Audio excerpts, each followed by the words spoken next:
Madame, monsieur, bonjour. Sur scène, ces prestations très funky sont surprenantes. Certains se plaisent à le comparer à James Brown. Le groove ne semble avoir aucun secret pour lui et pas n'importe quel groove. Un groove qui vous transporte en portant notamment les racines et l'esprit bantou. Bantou comme Bantou Nani de son vrai nom. Michel Nzao est au Maroc pour faire la promotion de son tout dernier album, Mounkin Jazz, un album dans lequel l'artiste mélange les genres, les rythmes musicaux, avec en toile de fond une musique colorée de messages humanistes. Michel Nzao est l'invité de la rédaction. Bienvenue au Maroc et ici à Tanger sur le plateau des Médias TV. Bonjour Mélinda. Alors, Bantou Nani, est-ce que vous pouvez expliquer en quelques mots à nos téléspectateurs qu'est-ce que ça signifie ? Donc Bantou Nani, c'est avant tout un projet musical dans lequel je voulais, comment dirais-je, instaurer un esprit philosophique, humaniste et surtout faire en sorte que la musique porte un message. Donc Bantou Nani, c'est un mot lingala qui veut dire qui sommes-nous et quelque part aussi qui est l'humanité et quelque part qui est ce chanteur qui nous envoie un groove avec un message humaniste. Vous êtes franco-congolais, vous signez, je le disais, un tout nouvel album, le 10e de votre carrière, Mounkin Jazz, un album enregistré entièrement en République démocratique du Congo, à Kinshasa. Alors qu'est-ce que vous proposez dans cet opus ? Alors c'est Mounkin Jazz, Moon comme la lune, Kin comme Kinshasa et Jazz comme la musique qui bourdonne dans les rues de Kinshasa. Donc Mounkin Jazz, ça a été pour moi, je dirais, c'est d'ailleurs le même effet que j'ai aujourd'hui au Maroc. Quand je suis arrivé à Kinshasa après 40 ans d'exil, j'ai découvert une nouvelle planète, une ville qui bourdonnait, une ville qui... la poussière, les taxis, et à la fois cette jeunesse très, comment dirais-je, effervante, et qui avait envie de faire autre chose, mais qui ne trouve pas toujours, à mon avis, la bonne tête au bon endroit.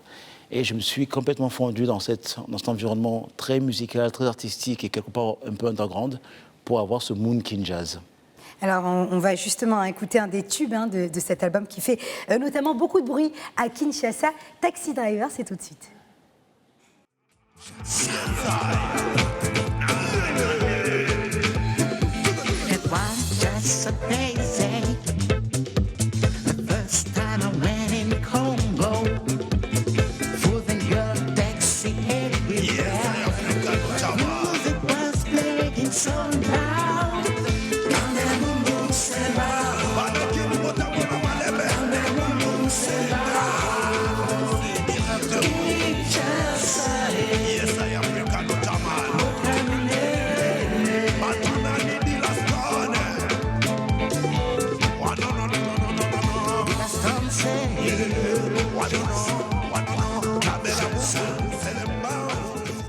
Un titre très anecdotique. Vous parlez des receveurs, des taxis qui, à Kinshasa, ont pour l'habitude justement de crier haut et fort des destinations. Donc vous sublimez finalement, vous magnifiez le quotidien des Congolais. Comment vous avez été inspiré pour réaliser ce titre ?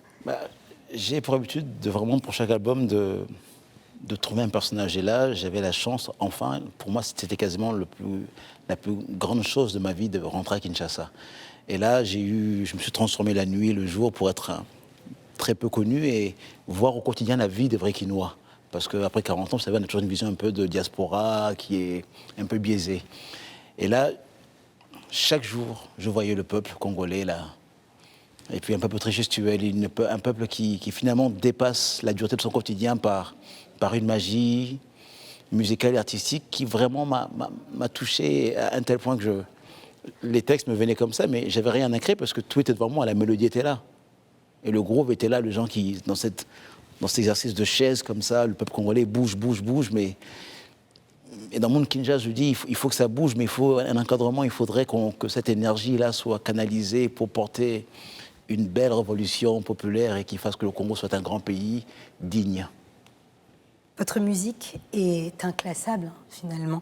Votre art est empreint de soul, funk, disco et même de fado, un chant populaire portugais, une musique donc inclassable. Mais vous êtes tout de même un des instigateurs, si je puis dire, de la New Rumba, un courant musical fondé sur une trinité philosophique. Je pense, je danse, donc je suis. Je suis. Alors comment justement vous la définissez, votre musique ?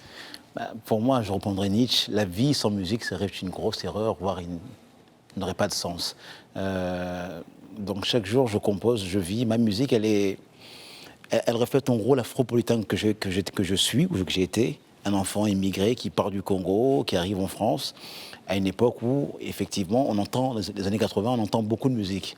Il y a Michael Jackson, il y a Paul Simon, c'est la fin de la disco, et tout ça me rentre, et puis je suis un enfant bantou, grandi avec les rites bantous, c'est-à-dire que la mort, la naissance, la joie, le mariage, tout se fait en musique, en rumba.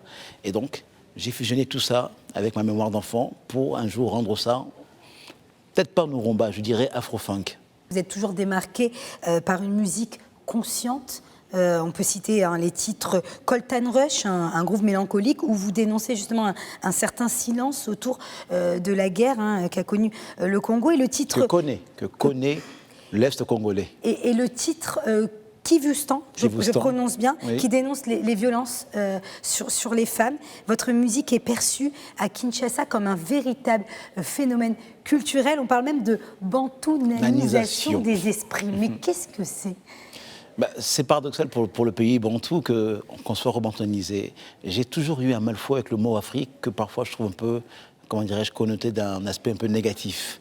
Et donc lorsqu'on est enfant, immigré, encore une fois je le dis, qu'on a du mal à retrouver ses racines dans un pays où on est invité, où on est... Voilà, j'avais besoin de trouver ma vérité dans le passé africain, et en l'occurrence bantou, Afrique centrale.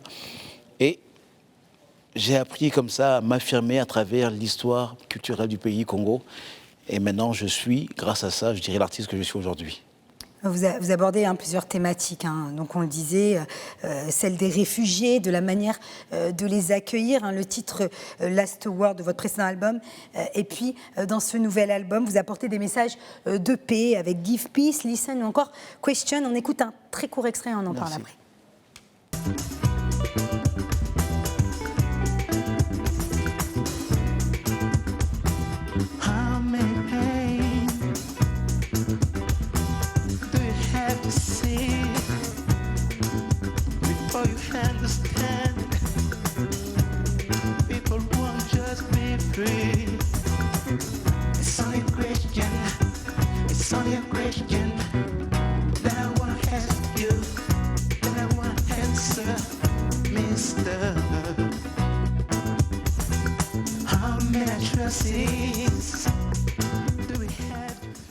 Alors donc dans ce titre, vous posez la question sur le devenir de ce monde, si la paix est possible. Alors je vous renvoie justement la question à vous. La paix est-elle possible ? La paix des peuples est possible lorsque le peuple comprend et prend conscience de la force d'être un peuple. Parce que nos intérêts au peuple ne sont souvent pas les intérêts des dirigeants qui nous gouvernent. Mais la question, c'est quelle est la place qu'on accorde facilement à la violence dans nos sociétés ? Et il faut apprendre à canaliser la violence, à la transformer en une force positive pour recevoir autrui et échanger et transmettre à nos enfants. Vous vivez à Kinshasa aujourd'hui, après près de 40 ans passés en France. Donc pourquoi ce retour ? Qu'est-ce qui vous a motivé finalement à rentrer au pays, en République démocratique du Congo ? Il y a eu un élan positif au Congo qui a donné, je dirais, une forme de dynamique, de retour positif et peut-être un espoir. Et je voulais, moi aussi, apporter ma touche artistique, peut-être politique, sociale, à ce changement que j'appelle de mes voeux, et que vraiment le pouvoir congolais libère la société civile et donne une grande place à la jeunesse. Et ma musique, c'est vrai que j'étais très engagé avant, très farouche contre un système indéboulonnable, mais aujourd'hui je suis là, je chante une musique de paix et je suis optimiste, voilà. Et comment se porte d'ailleurs la scène musicale en RDC à Kinshasa, sachant que vous avez enregistré votre album à Kinshasa ? Entièrement à Kinshasa, mais dans mes studios que j'ai créés sur place à Kinshasa. Je dirais qu'il faut que la musique congolaise fasse ce que je fais aujourd'hui, qu'on se déplace au Maroc, qu'on ouvre les frontières, qu'on ouvre... Le Congolais et le Congo, on vit trop, comment dirais-je, de manière autarcique. On s'est renfermé parce qu'il y a 30 ans de silence. Il faut qu'on s'ouvre à ce monde numérique, à ce grand monde. Et le Maroc, sans doute, est un pays qu'on doit, je dirais, qui est aussi comme le Congo, très musical, avec une grande culture historique, beaucoup de cultures musicales différentes. Et il est temps que le Congolais s'ouvre et déghettoise un peu sa rumba musicale.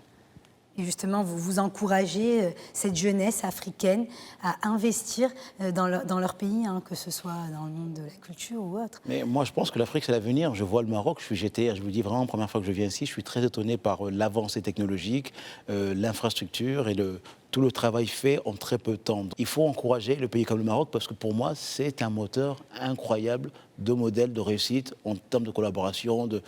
Et vraiment, je vous dis honnêtement, je suis impressionné par ce pays. Justement, hein, vous qui êtes constamment à la recherche, si je puis dire, de nouvelles mélodies, vous avez découvert la musique Gnawa, et notamment à travers la rencontre avec un Malem. Hein, je vais vous laisser justement nous raconter tout ça. Un projet à venir, donc je n'ai pas découvert la musique Gnawa. J'ai toujours... la façon que je transforme la musique était proche des Gnawa, la trance, la scène. Il y a quand même des similitudes finalement entre le Gnawa et le groove. Entre ce groove de Bantounani très sauvage et très, vous savez, presque, je dirais, envoûtant. Et je me suis toujours inspiré du Gnawa sans pour autant épouser vraiment les sonorités du Gnawa. Et la rencontre, ma venue au Maroc, elle a été guidée presque par une volonté mystique de rencontrer le Malem Abdul El Mekassi. Et on a commencé... Tenbi El Meknessi. On a commencé 2 titres, mais je pense que vraiment le 11e album sur 2020 sera un album consacré entièrement à la rencontre entre le Bantou et le Gnawa du Maroc. Vraiment, j'aimerais faire 3 projets, un album qui s'appellerait peut-être Casablanca, peut-être Marrakech, mais il faut vraiment que ce projet Maroc-Congo se fasse. Un beau projet à venir. Merci Michel Nzao, je prononce bien, d'avoir accepté notre invitation. Bienvenue au Maroc, bienvenue à Tanger, une ville qui, vous le savez, inspire beaucoup d'artistes et peut-être va-t-elle aussi vous inspirer. C'est déjà le cas. Merci à vous, chers téléspectateurs de Média TV, d'avoir suivi cette interview. Restez avec nous. L'information se poursuit sur notre antenne. Vous pouvez revoir d'ailleurs cette interview sur notre site internet. Portez-vous bien.